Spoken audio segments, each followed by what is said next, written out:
The Arizona Cardinals cannot rely on Kyler Murray to bail them out if they want to win in Week 3 against the Rams. You are Locked On Cardinals, your daily Arizona Cardinals podcast. Part of the Locked On Podcast Network, your team every day.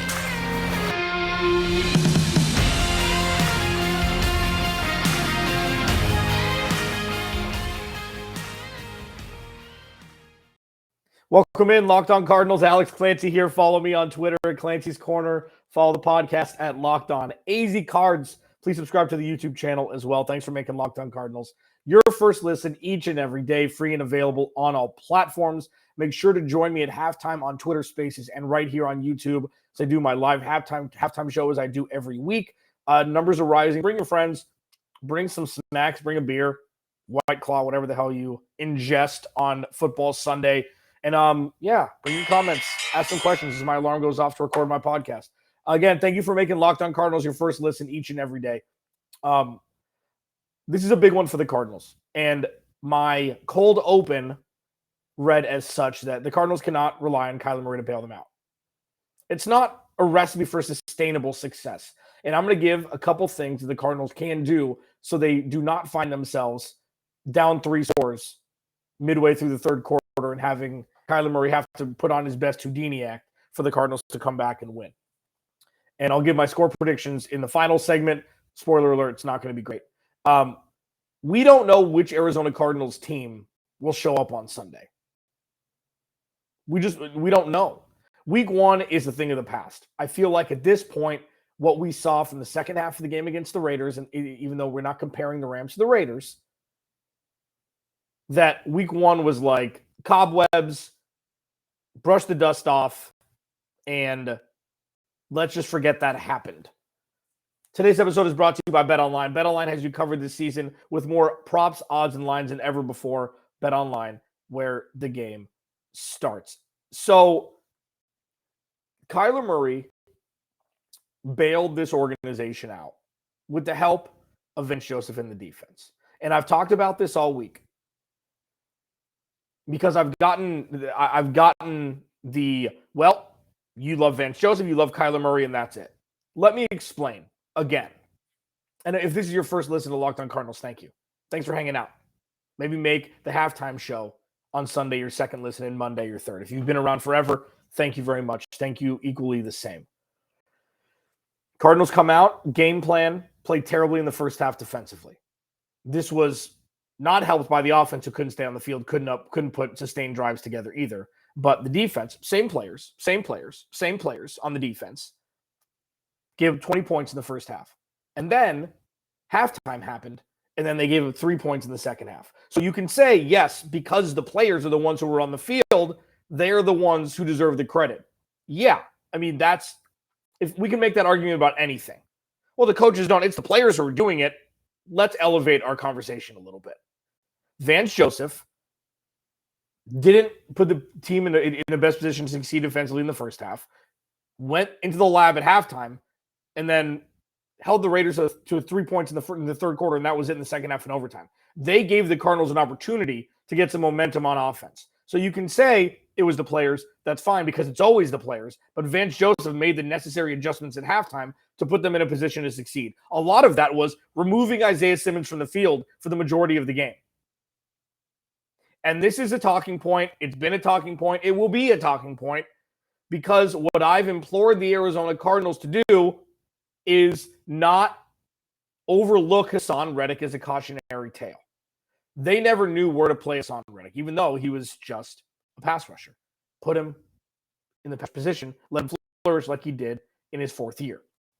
Isaiah Simmons, they're moving around to multiple positions. You can say, well, it's Vance Joseph's fault. They don't know the place to play him.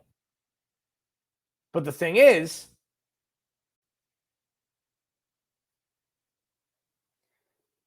Vance Joseph is doing the best that he can with the talent that he has. Let me repeat that. Vance Joseph is trying to do the best that he can with the talent he has. I've said this since the middle of the summer. Vance Joseph is not in a position to succeed with the talent they have on the defense is currently constructed. Jason Pierre-Paul, yesterday, signed with the Ravens. Sweet, another pass rusher, even though he's at an advanced age, would immediately been able to help this pass rush. Signed for $5.5 million for 1 year. Cardinals have $8 million. Do you have to wait till the trade deadline to trade future assets when you have the money to spend now? So going into Sunday, the game plan on both sides of the ball needs to be better from the jump, from the get-go, because the Rams will eat your lunch immediately. They're not the Raiders. Even though the Raiders' offense and defense are both improved, the Rams have the Cardinals' number. Sean McVay's only been beaten one time by the Cardinals, and that was at SoFi Stadium early last season. If the Cardinals want to start to rewrite the relationship between the Rams and the Cardinals, it'll happen on Sunday, and the game plan needs to be gangbusters immediately. The offense needs to put up points. The defense needs to get 3 and outs, and this just can't be a Cooper Kupp 15 catches, 180 yards, and 3 touchdowns. It just can't be. It can't be. And Byron Murphy was the unsung, unspoken about hero, I guess, before the scoop and score. I mean, he held Devontae Adams to 2 catches for under 20 yards in that touchdown, which was a great Josh McDaniels play call around the goal line. Very New England Patriot-esque. But this game plan for both sides needs to be nails immediately. It can't be like, oh, feel the game out, a couple 3 and outs, give up 7 points, give up 10 points, go into halftime 17-3 and try and figure it out. Can't happen. It's not sustainable. I'm going to talk about what that game plan should be in the next segment. Thanks for making Locked On Cardinals your first listen each and every day, free and available on all platforms. If you don't have Twitter and you want to join the Twitter Spaces universe, just make a Twitter account with a junk email. Search at Clancy's Corner. I don't even think you need to follow me. And I'm not doing this for follows. Just go and then, you'll see my Twitter Spaces is open at halftime. Jump in and we'll be able to get to talk a little bit about Cardinals. Hopefully it'll be a much better halftime show than the first two. The first two weren't that fun. Alex Clancy, Locked On Cardinals. What do the Cardinals need to do game plan-wise to stay in this game early with the Rams, will to give them a chance to win the game down the stretch? I'll talk about it next. Locked On Cardinals first. I'm happy that I get to talk about these peeps again, if I can find the correct live. Yeah. All right. Overlay. BrightCo. So BrightCo does this a little different. So first off, BrightCo is a jewelry insurance company. Okay, that's what they are. They're a jewelry insurance company. Super cheap, like $5 a month. I'll get into the specifics in a second. But they do their marketing a little bit differently. If you go to their website, bright.co, you will watch embarrassing videos of people who have made mistakes while proposing. One dude was proposing on a dock. The ring fell out of his hands, fell into the water, jumped into the water. Another one, there was a woman and a guy on a boat. The woman turned around to look at him. They flipped over, ring in the water. If you don't want to be left in a boat without an oar, going down the river, whatever that cliche is, Bright.co has you covered. Okay. Again, regardless, go to the website and just watch the videos. I mean, they're funny, but it's not something you want to be in a situation where you don't have jewelry insurance. No matter if it's lost, stolen, or you just can't find out what happened to it, go to bright.co/locked on. It's the fastest, easiest, and cheapest way to cover your butt with the best jewelry insurance in the business. They're geniuses. They really are.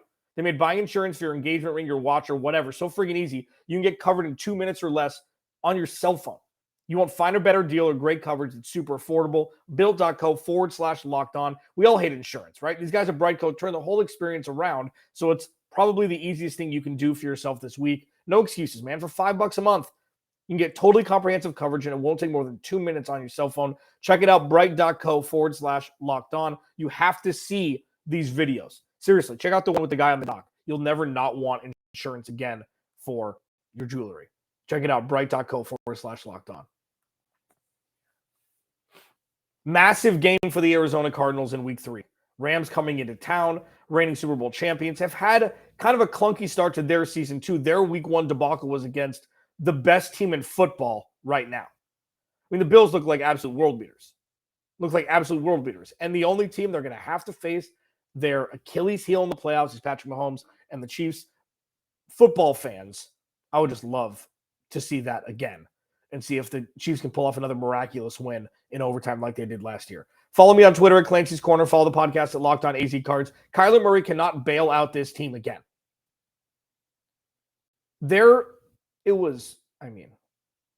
Minuscule percentage is not giving what Kyler Murray did justice with the low percentage plays that turned into exactly what the Cardinals needed at any given time in the second half in an effort to get them into overtime. So what do the Cardinals need to do Sunday early to stay in this game and give them a chance to win down the stretch? There's a couple of things. One, the pass rush has to get on Matthew Stafford. This is a guy, even though he was somewhat more fleet of foot than people gave him credit for earlier in his career, he's an elder statesman now. He loves to stand in the pocket. The offensive line isn't as good as it was in recent memory. Okay, Andrew Whitworth is retired. They've got some injuries. The pass rush has to be there. The pass rush has to be there. Because if the pass rush gets there, it'll make it easier to defend Cooper Kupp. And that's, easy is the last adjective you can use when talking about defending Cooper Kupp. Getting to Matthew Stafford is the best way for the Arizona Cardinals to make their corners' jobs easier in an effort to withstand Hurricane Kupp that the Cardinals and every other team that the NFL plays, that the Rams play this year, will face. They've got Tyler Higbee, they've got Allen Robinson, they got two running backs out of the backfield. And even though the running game hasn't been as great as we've seen from the Rams, like last year with Cam Akers and Darrell Henderson, pretty much RB1 and RB1A, it's just another thing you need to account for. The pass rush, I won't eat Vance Joseph's lunch if they blitz every play. I won't. I won't, because it'll be a clear decision unless adjustments need to be made. If they go down big in the first half and adjustments need to be made, they need to drop back more into coverage. Going after a sitting duck is the wrong term, but compared to the more flexible and elusive quarterbacks, Matthew Stafford is a sitting duck. So they need to get their pass rush by committee on the same page, leverage this offensive line that isn't as strong as it's been over the last couple of seasons, and get to Matthew Stafford. Because unlike Patrick Mahomes, if you can get in the kitchen of Matthew Stafford, he'll throw interceptions. He has 5 through the first 2 weeks. He led the NFL. I think he led the NFL or was tied for the NFL lead last year with 17 picks. That's what he still does. Okay? That's what he still does. So if the Cardinals can get to him,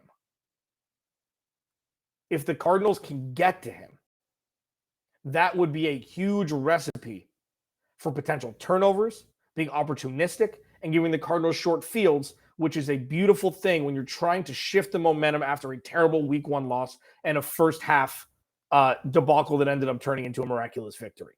If you want to start to shift away and looking at having Carolina in week 4, the Cardinals, if they can get a W on Sunday, are staring 3-1 in the face after a game and a half of some of the worst football we've ever seen from the Arizona Cardinals.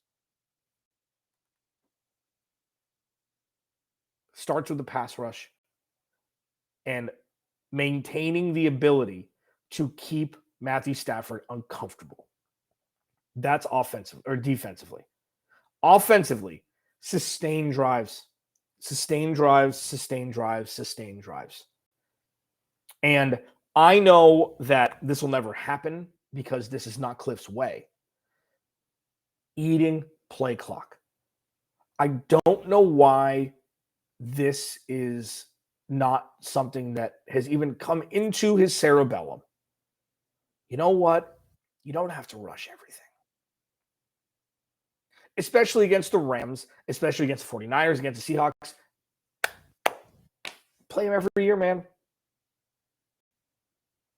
Take some time. Maybe if you don't rush, there's going to be, less false starts, less timeouts, less delay of games. Chill, play, relax. Let Kyler Murray do what he does. but sustained drives, like case in point, incomplete, run play, incomplete, 39 seconds, could be. Okay? And if the Rams had just come down and score, the Cardinals defense has to get back on the field, and that's how you just completely flip the game, where you have one side of the ball for one of the teams that's tired, and that's what the Cardinals experienced with the Raiders defense last week.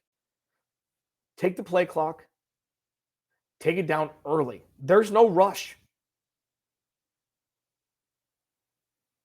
Have the sets you want, have the checks you want, call the right play, execute play, sustain drives. There's no need to do this game in fast forward. There's no need. So if the pass rush can get there, can disrupt Matthew Stafford, can get in his kitchen, can force turnovers, it changes the whole ecosystem of the game. Because turnovers are the great equalizer. And then on offense, sustained drives. Long, sustained drives. And if that means you run the ball a little bit more early on to kind of set the tone, do it. James Conner seems to be practicing. He seems to be ready to go for Sunday. And if he's not, Darrell Williams will be able to step in. He will. We've seen it. We've seen it. I just implore Kliff Kingsbury to not have the first half that they had in Vegas.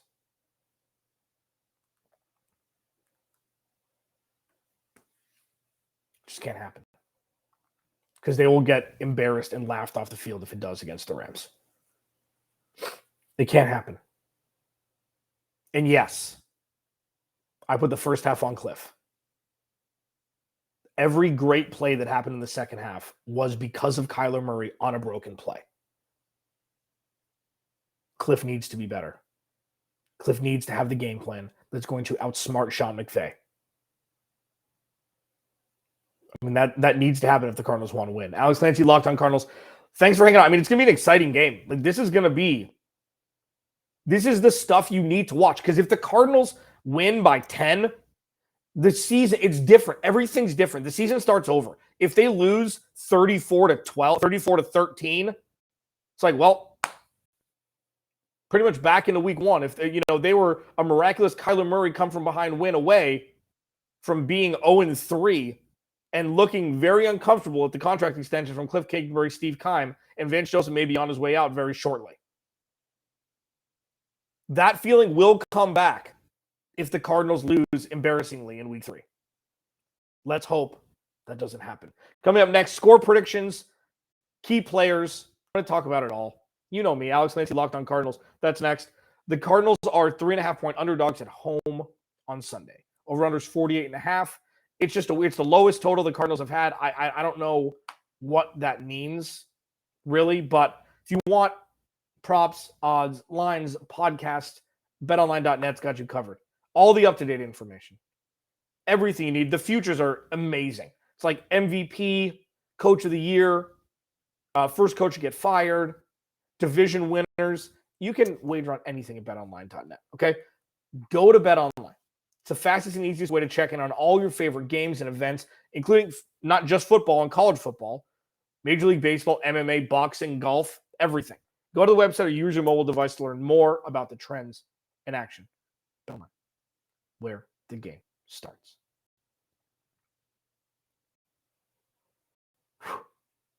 This is a massive game. This is a massive game. I mean, hi, Alex Clancy, Locked On Cardinals. How are you? Follow the podcast at Locked On AZ Cards. Follow me at Clancy's Corner on Twitter. Again, join me at halftime on Twitter Spaces and on YouTube. Let's make a family. Sing Kumbaya. Hopefully the Cardinals will be in this game so we can talk about what needs to happen, what needs to be tweaked, instead of I hope that a miracle happens in the second half so the Cardinals can come back and win. Either way, bring your comments, bring your questions. It'll be fun, like it is every halftime. I'll give the score prediction first. I don't think the Cardinals are going to win this game. You got to see it. You got to see it. And I think, it's going to be 30-24 Rams. You got to see it. I want to see it. I hope I'm wrong. I'm 0 for 2 this year. I had the Cardinals winning week 1 and losing week 2. So if that trend continues, we're going to be in pretty good shape on Sunday. It's about the early scores that worries me. It's about the defense coming on the field and giving up a touchdown. The Cardinals having a first down or 2 or 3 and out, not putting up points, then the Rams coming down and scoring again. That's what I was worried about with the Chiefs. That's what I was worried about with the Raiders. And that's what I'm going to be worried about with the Rams. Got to see it. Got to see the defense step up early. Got to see the pass rush be impactful early. You got to allow the offense to do what they do, and the defense needs to set the table for the Cardinals offense to eat. I mean, that's the recipe for the Cardinals' success for the rest of the season. The defense needs to elevate, and the defense doesn't have a lot of impactful talent that we can trust every week to watch and perform. If Byron Murphy does what he did against Devontae Adams, if he's cracked the code and he's a CB1 now, it changes things. Zaven Collins played the best game he's had as a pro, but I need to see it again. Isaiah Simmons was on the field for less than 20% or 25% of the snaps. They don't know where to play him because they have to play him everywhere because they don't have enough talent to spread around.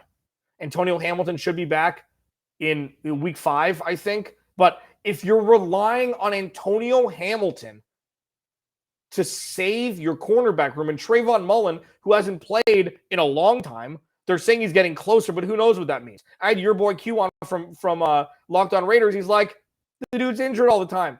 He was on his way to IR before the Cardinals traded for him. So there's a disconnect there. I don't know what it is.